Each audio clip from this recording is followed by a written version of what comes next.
Nasal injury is the most common type of facial trauma.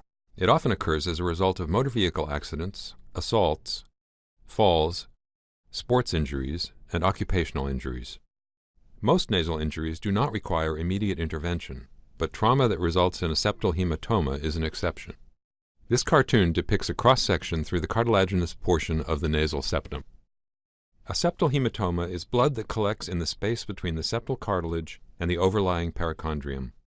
This may deprive the septal cartilage of its blood supply from the overlying mucosa, leading to permanent sequelae. Thus, all patients with nasal trauma should be promptly evaluated for septal swelling. If a septal hematoma is present, it should be incised, drained, and packed to prevent recurrence. Prompt treatment of septal hematomas should prevent complications such as ischemia of the septal cartilage leading to permanent necrosis. Such complications can occur rapidly within as few as 3 days and can result in a saddle nose deformity. The saddle nose deformity seen here demonstrates the important tip support provided by the cartilaginous septum. Examination of the nose can be accomplished with either an otoscope or a nasal speculum with a headlight or overhead light source. If you're going to use an otoscope, use an operating head attachment in case incision and drainage are required. We prefer a nasal speculum because it provides much wider exposure. Insert the nasal speculum with the tips positioned superiorly and inferiorly to avoid touching the sensitive nasal septum. With proper exposure, you'll be able to visualize the nasal septum, the inferior turbinate, and a portion of the middle turbinate. Your view of the nasal passage may be partially obstructed by these structures. With minimal obstruction, it is often possible to visualize the nasopharynx. Normal nasal mucosa is pink and healthy appearing, without ulcerations, crusting, or bleeding. Normal anatomy varies widely. Furthermore, there are variations that are not normal but that are common. These include septal deviations, spurs, and an enlarged aerated middle turbinate. In addition, people may have common pathologic features, such as pale or inflamed mucosa, purulence, nasal polyps, or a septal perforation. Lateral bulging of the septum and fluctuants that persist after nasal administration of a vasoconstrictive agent, such as oxymetazoline, are strongly suggestive of a nasal septal hematoma. An external nasal deformity may not be evident. A septal hematoma is highly likely in patients who have trauma and a sudden onset of nasal blockage that does not resolve with the removal of blood clots and the administration of a vasoconstrictive agent. Gather the following equipment: a local anesthetic, such as 4% lidocaine, mixed in equal parts with a vasoconstrictor, such as 0.05% oxymetazoline, cotton balls shaped into long, thin pledgets and soaked in a topical anesthetic mixture, 1 or 2% lidocaine with epinephrine at a dilution of 1 to 100,000, a 1 cc syringe with a small needle, such as a 25 gauge, to inject the lidocaine, a 5 to 10 cc syringe with an 18 to 20 gauge needle to aspirate the hematoma, a scalpel with a number 15 blade, headlight, bayonet forceps, nasal speculum, suction-tipped catheter, strip gauze or a nasal tampon. Anesthetize the nose with the cotton pledgets soaked in the lidocaine and oxymetazoline mixture. Place the pledgets along the septum in both nasal cavities for maximal coverage of the surface area.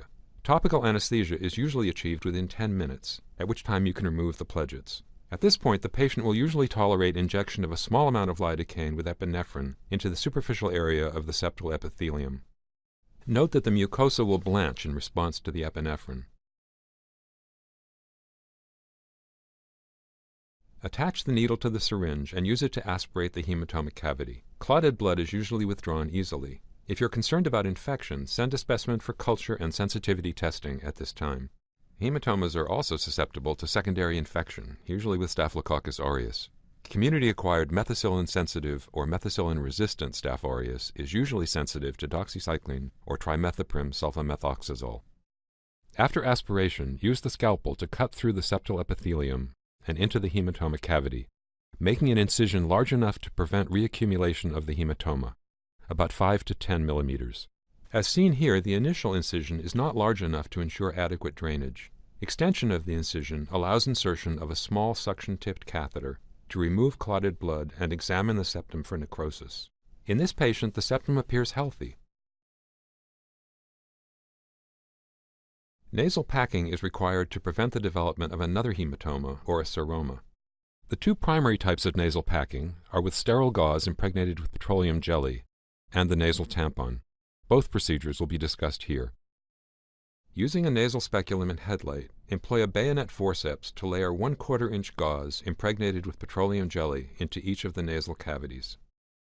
Be sure that you place the free end of the ribbon-like gauze so that it protrudes slightly from the nose, and then loop it backward along the floor of the nose. Loop the gauze from the floor of the nose upward. This ensures an orderly placement for compression. Place the final end of the petroleum-impregnated gauze so that it protrudes from the nares as well. Once you have completed packing the gauze, it will fill the nasal cavity and should prevent the reaccumulation of the hematoma. The use of one uninterrupted strip prevents any packing material from being left in the nasal cavities during removal. Gauze packing is time-consuming to apply and can be unpleasant for the patient because it is uncomfortable and because packing material can adhere to the nasal mucosa, complicating removal. With the nasal tampon, a nasal speculum and forceps are used to insert the tampon along the septum in the same horizontal plane as the earlobe. The nasal tampon is inserted until its end is at the nares. Once the packing material is in place, a syringe with sterile saline solution is used to expand it, so it fills the anterior nasal cavity, providing compression and preventing the formation of another hematoma or a seroma. The nasal tampon requires less time to apply and is less unpleasant for the patient.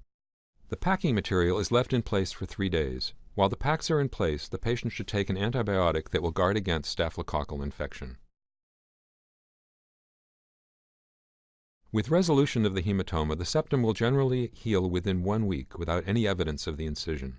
The mucosa should appear healthy and smooth.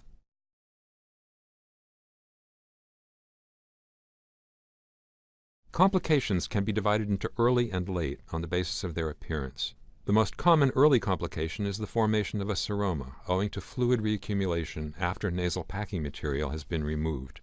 Aspirate the seroma and place new packing material as needed, as in the initial treatment of the hematoma.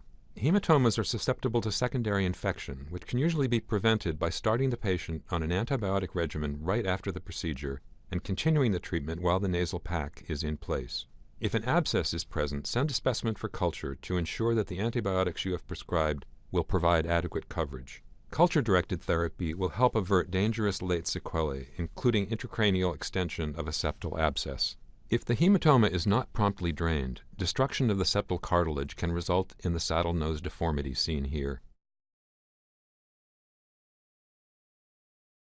In summary, routine examination of the nasal septum after trauma will allow for early identification and treatment of a nasal septal hematoma. Prompt treatment will help prevent unnecessary complications and can be performed in a wide variety of clinical settings.